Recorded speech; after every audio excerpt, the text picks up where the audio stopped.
আসসালামু আলাইকুম। আমি মুমিনা আক্তার, সহকারী শিক্ষক, আহমেদ ওয়ানি একাডেমি স্কুল অ্যান্ড কলেজ।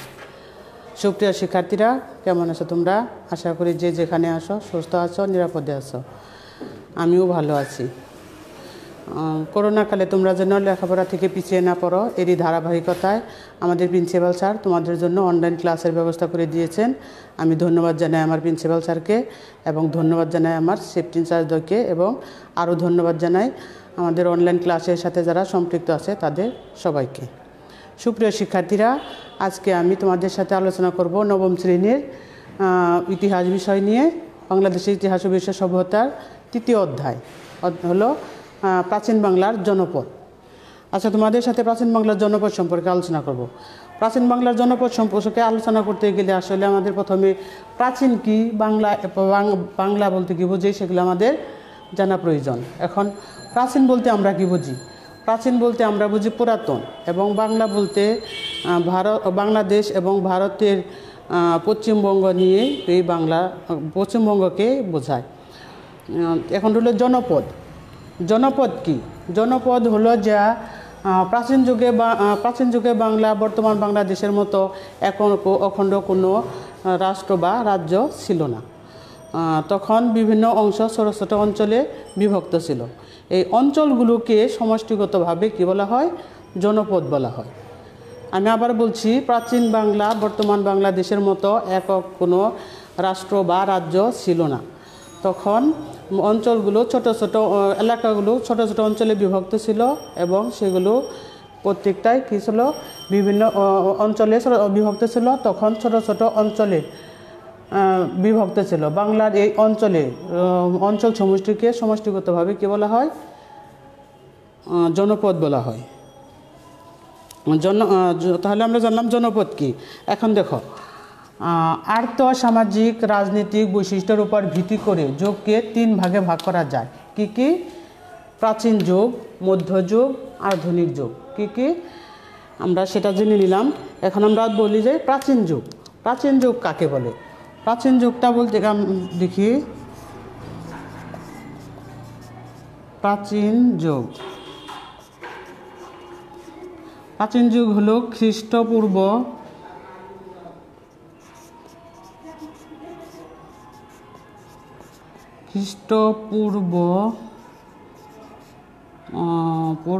5 শতক থেকে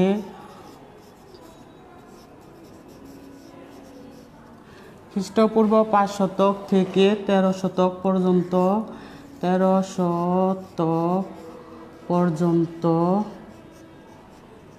সময়কে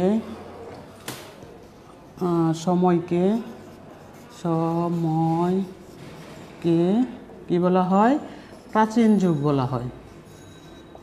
প্রাচীন যুগ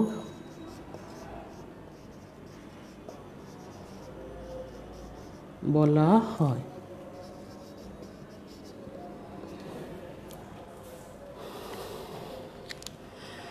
বাংলাদেশের ভৌগোলিক বৈশিষ্ট্য ও প্রভাব। বাংলাদেশের বাংলাদেশ এশিয়া মহাদেশের দক্ষিণে বাংলাদেশের অবস্থান। প্রাচীনকাল থেকে অনেকবার বাংলাদেশের রাজনৈতিক অবস্থার কী ঘটেছে? পালাবদল ঘটেছে। ফলে এর সীমারেখারও কী হয়েছে? পরিবর্তন হয়েছে। ইংরেজরা যখন ভারতবর্ষ ত্যাগ করে বা ভারতবর্ষ থেকে চলে যায়, তখন 1947 সালে এই বাংলাটা 2টি ভাগে বিভক্ত হয়। একটা হলো পশ্চিমাংশ, যেটা ভারত, আর একটা হলো পূর্বাংশ, পাকিস্তানের অন্তর্ভুক্ত। এর আবার পরে যে 1971 সালে বাংলাদেশ মহান মুক্তিযুদ্ধের মাধ্যমে বাংলাদেশ একটি স্বাধীন সার্বভৌম রাষ্ট্রে পরিণত হয়, যার নাম হয় কি? বাংলাদেশ। প্রিয় শিক্ষার্থীরা, আমরা জানি বাংলাদেশের রাজধানীর নাম কি? ঢাকা। বাংলাদেশের সীমারেখা জানতে হলে আমাদের প্রথমে জানি যে বাংলাদেশের আয়তনটা কত। 1971 সালের যুদ্ধের পর আমাদের আয়তনটা কত হয়েছিল? আয়তনটা ছিল তোমার 1,47,570 বর্গ কিলোমিটার, 70 বর্গ কিলোমিটার। এবং বাংলাদেশের উত্তরে রয়েছে হিমালয় পর্বতমালা, দক্ষিণে বঙ্গোপসাগর, দক্ষিণ পূর্বে রয়েছে মিয়ানমার। বাকি সীমারেখাগুলো ঘিরে রয়েছে কি? ভারত। এখানকার আবহাওয়া, এখানকার বলতে এই বাংলার আবহাওয়া নাতিশীতোষ্ণ। শিক্ষার্থীরা, নাতিশীতোষ্ণ বলতে তোমরা জানো, নাতিশীতোষ্ণ হলো খুব বেশি শীতও না, আবার খুব গরমও না। এই নাতিশীতোষ্ণ আবহাওয়ার কারণে আমাদের এখানকার মানুষজন স্বাভাবিকভাবে শান্ত স্বভাবের। তবে ঋতু বৈচিত্র্য, বিভিন্ন ধরনের প্রাকৃতিক জলোচ্ছ্বাস, ঝড় ঝঞ্ঝার কারণে এখানকার মানুষ প্রতিনিয়ত যুদ্ধ করে আসছে।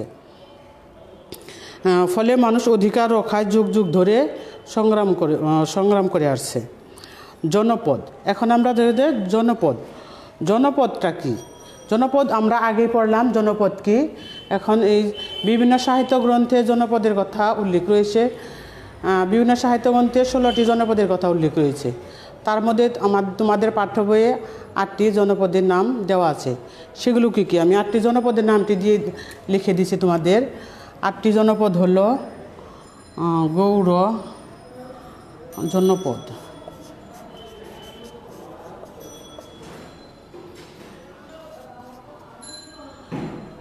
গৌড়, বঙ্গ, পণ্ড,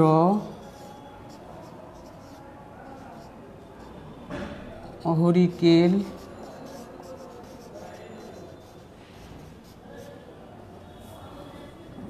সমতট,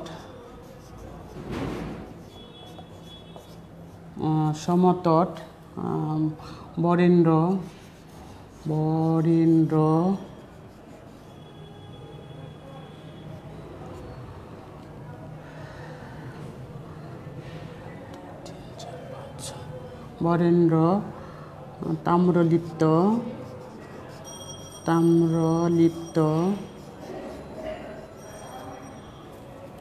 ও চন্দ্রদ্বীপ।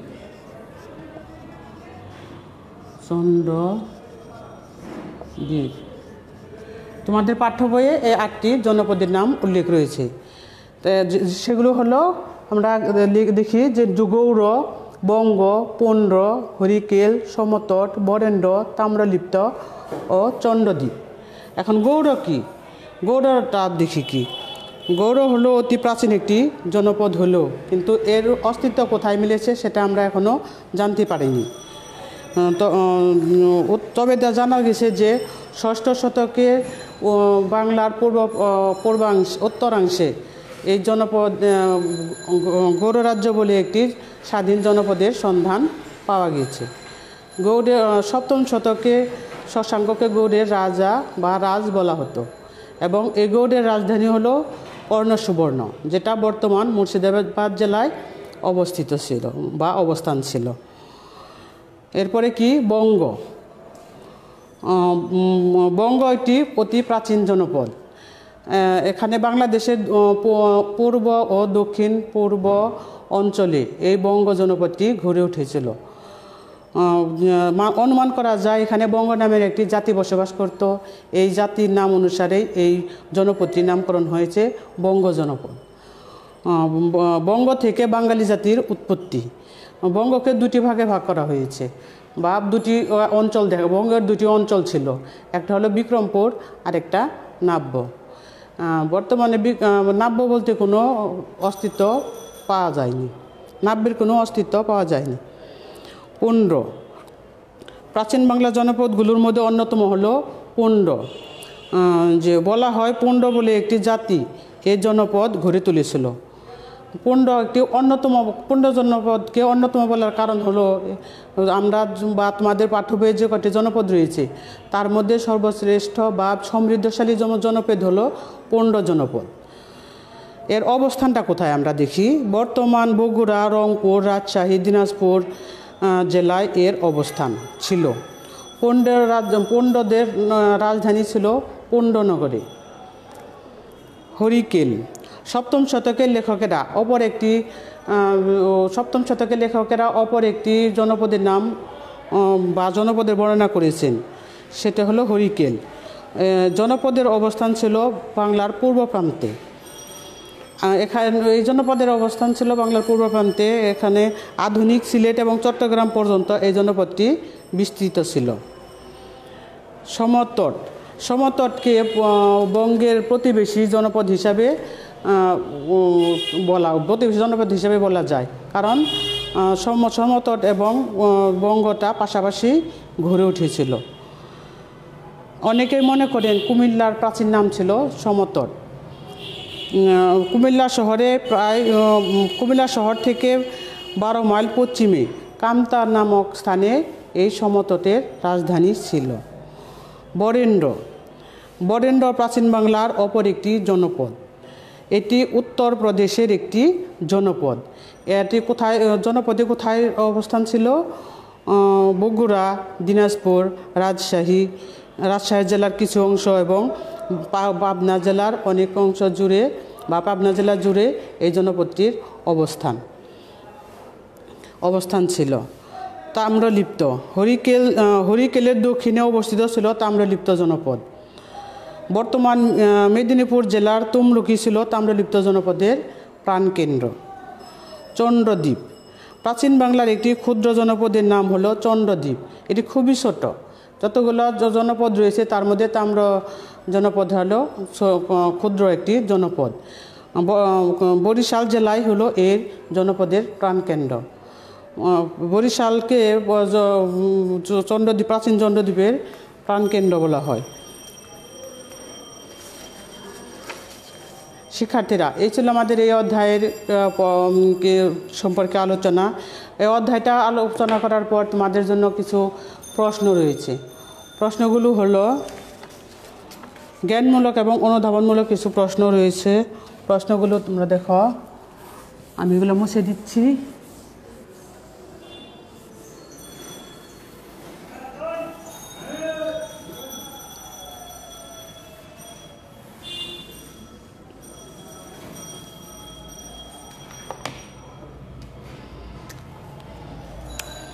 দেখো, জ্ঞানমূলক কিছু প্রশ্ন।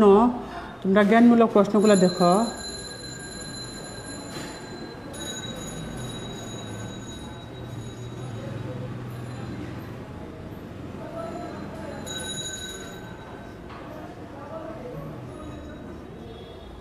তোমরা তুলে নাও জ্ঞানমূলক প্রশ্নগুলো। দেখো, শশাঙ্কের রাজধানী কোথায় ছিল?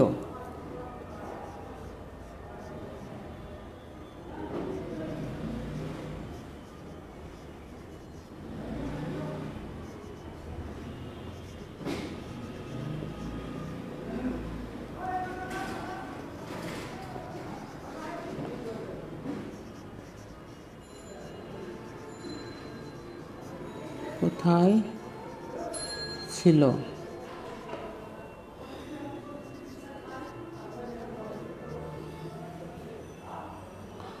শশাঙ্কের রাজধানী ছিল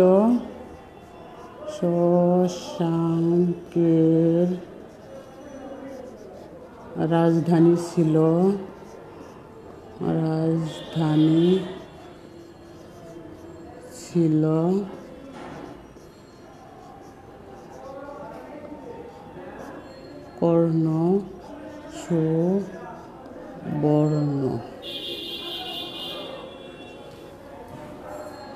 শালবন বিহার কোন জনপদের নিদর্শন? শালবন বিহার কোন জনপদের নিদর্শন?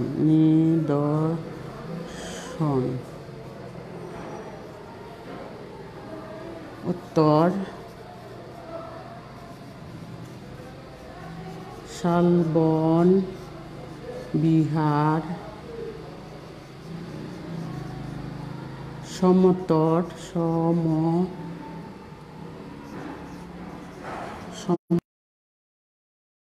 জনপদের নিদর্শন।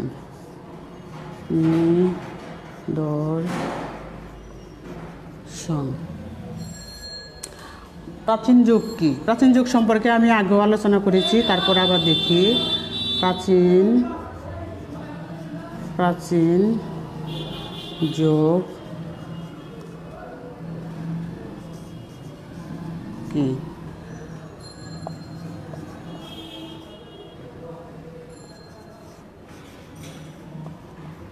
উত্তর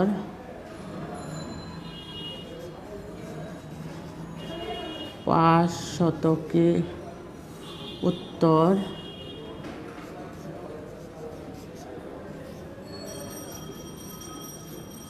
খ্রিস্ট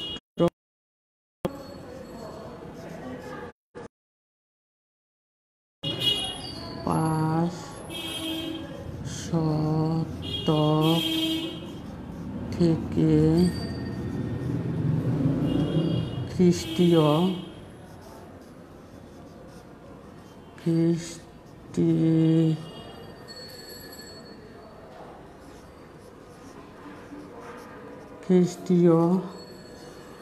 13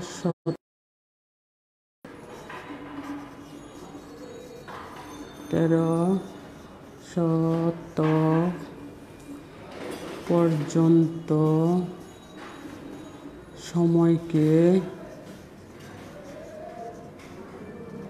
সময়কে কি যুগ বলা হয়? প্রাচীন যুগ বলা হয়। প্রাচীন যুগ বলা হয়।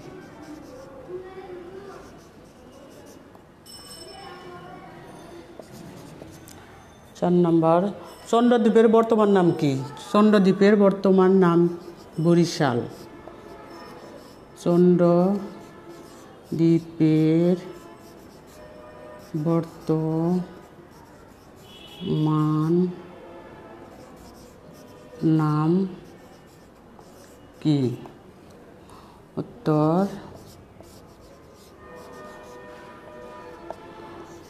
চন্দ্রদ্বীপের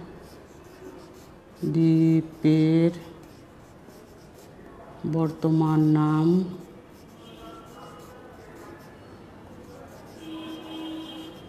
বরিশাল।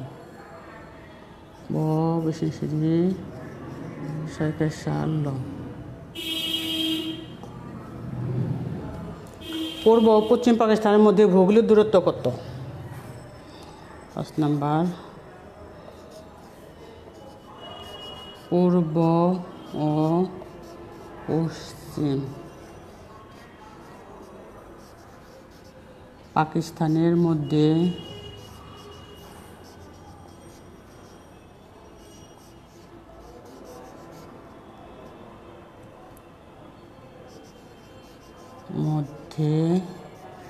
ভৌগোলিক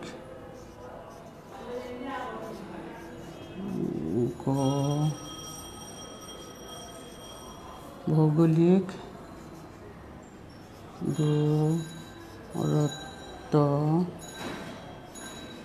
কত?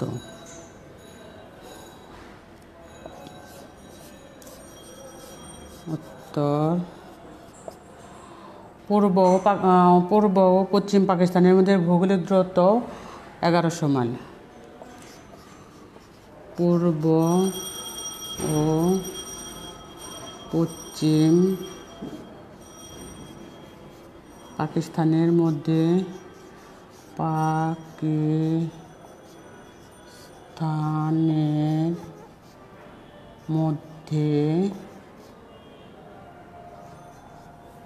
ভৌগোলিক দূরত্ব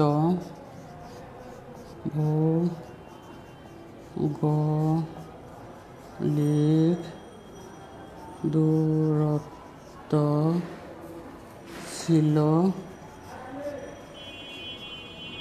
1100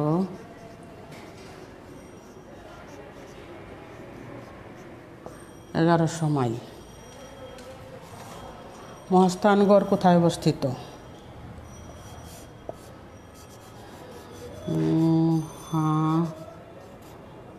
মহাস্থানগড়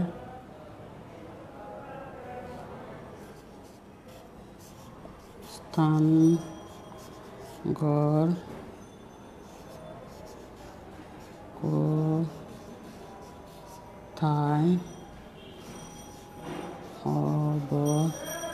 অবস্থিত?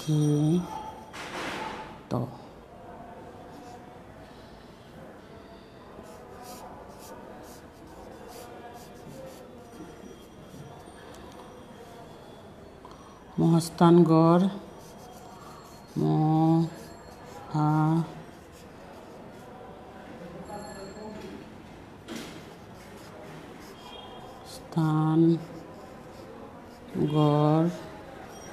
বগুড়া শহর থেকে শহর থেকে 7 মাইল দূরে অবস্থিত। 7 মাইল দূরে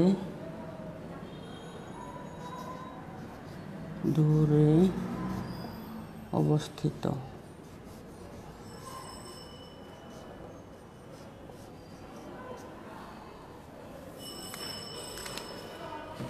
শিক্ষার্থীরা, আমি উপর থেকে মুছে দিচ্ছি।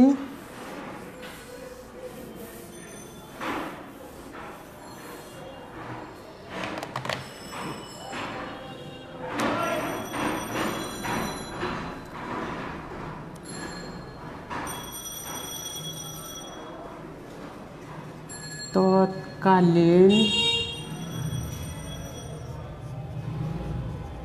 সময়ে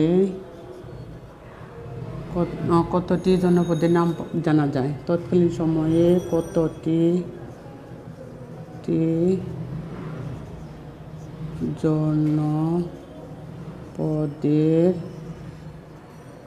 নাম জানা যায়?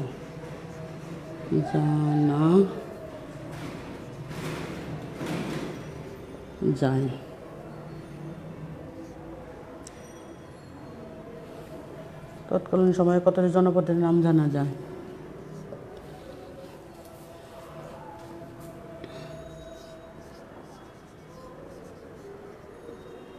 উত্তর: তৎকালীন সময়ে 16টি জনপদের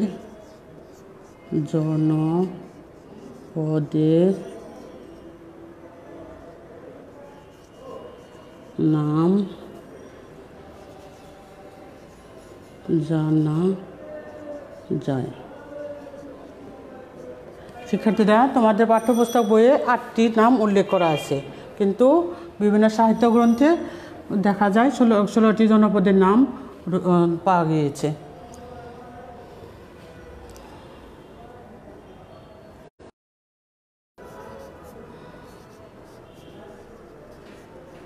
কোন অঞ্চলটি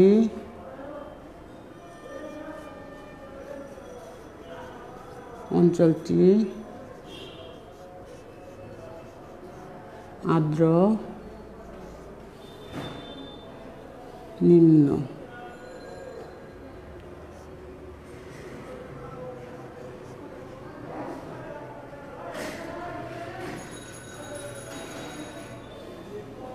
কোন অঞ্চলটি আর্দ্র নিম্ন ভূমি?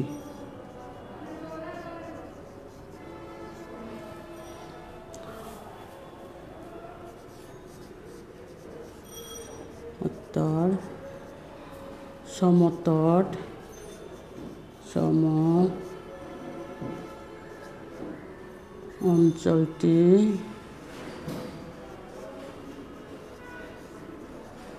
অঞ্চলটি আর্দ্র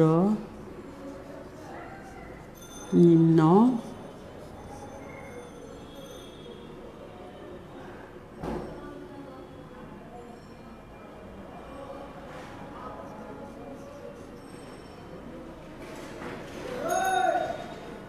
ভূমি।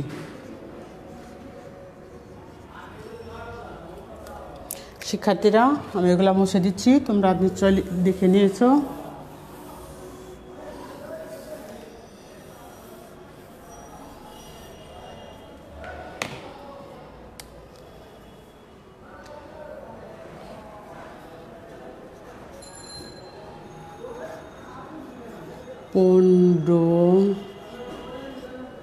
পণ্ডদের রাজ্যের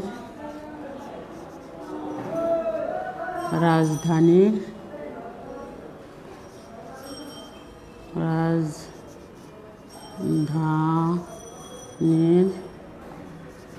নাম কি? পণ্ডুদের রাজ্যের রাজধানীর নাম হলো পণ্ডনগর।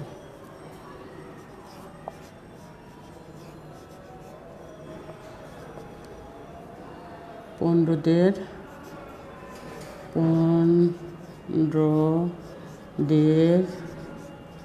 রাজ্যের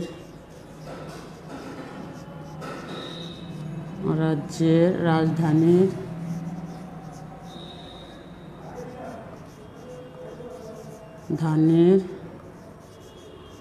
নাম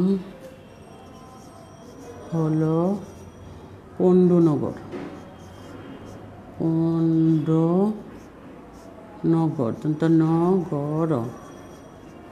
পণ্ডনগর। বর্তমান বাংলাদেশের কোন অঞ্চলে বঙ্গ নামে একটি জনপদ গড়ে উঠেছিল?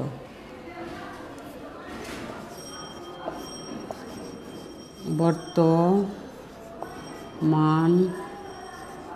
বাংলাদেশের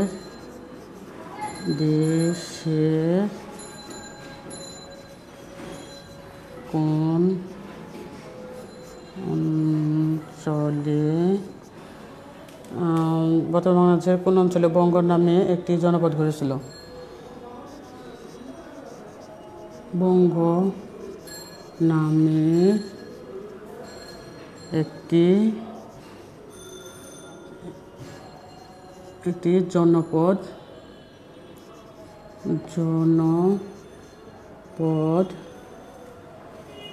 বর্তমান বাংলাদেশের কোন অঞ্চলে বঙ্গ নামে একটি জনপদ গড়ে উঠেছিল?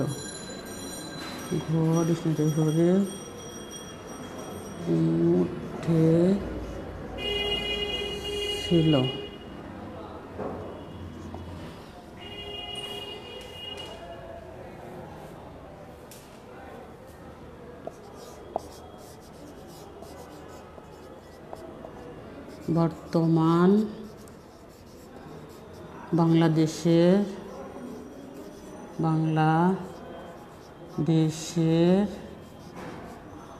পূর্ব ও দক্ষিণ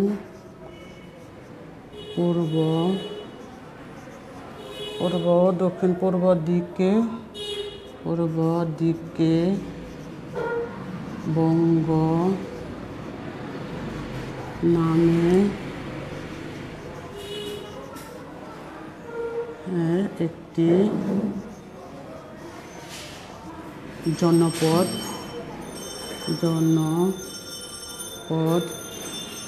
গড়ে উঠেছিল।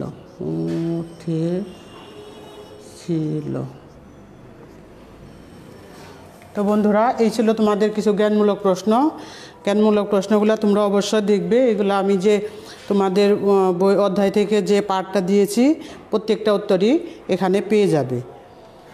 আমি এগুলো মুছে দিচ্ছি।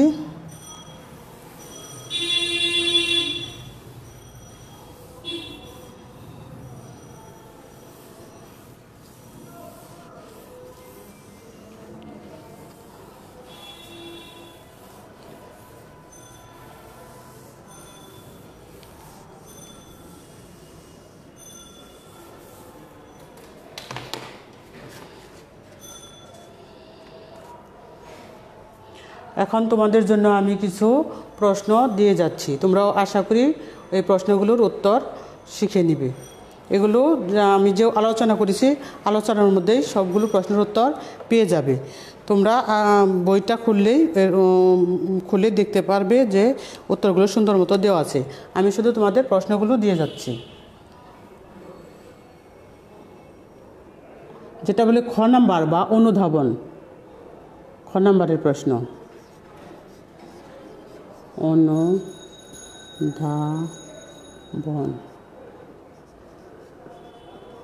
মূলক প্রশ্ন।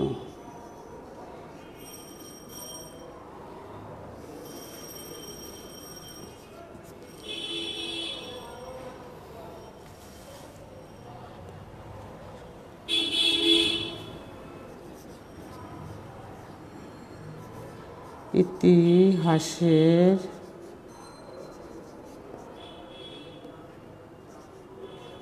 মূল বিভাজন বলতে কি বোঝায়?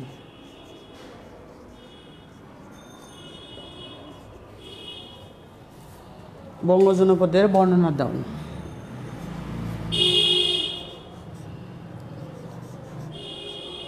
বঙ্গ জনপদের বর্ণনা দাও।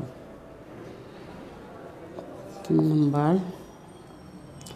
প্রাচীন জনপদগুলোর পরিচয় জানা প্রয়োজন কেন?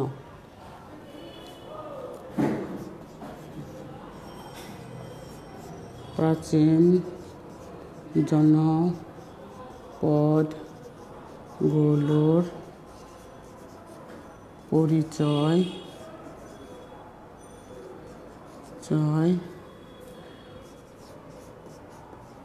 জানা প্রয়োজন কেন?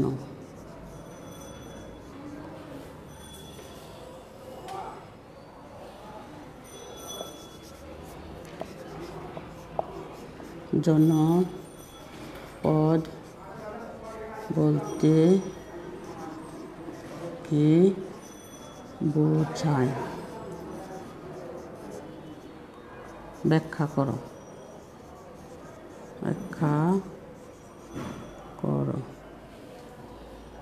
বরেন্দ্রভূমি বলতে কি?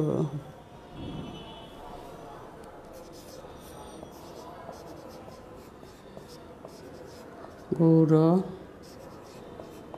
জনপদের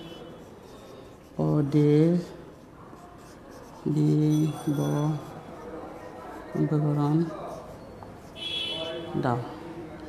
এই ছিল তোমাদের কিছু জ্ঞানমূলক অনুধাবনমূলক প্রশ্ন। আশা করি তোমরা প্রশ্নগুলো বাসায় রেডি করবে। আজ এখানে এ পর্যন্তই আমার পাঠ শেষ করছি। ছাত্রছাত্রীরা তোমরা ভালো থেকো, সুস্থ থেকো, নিরাপদে থাকো। আল্লাহ হাফেজ।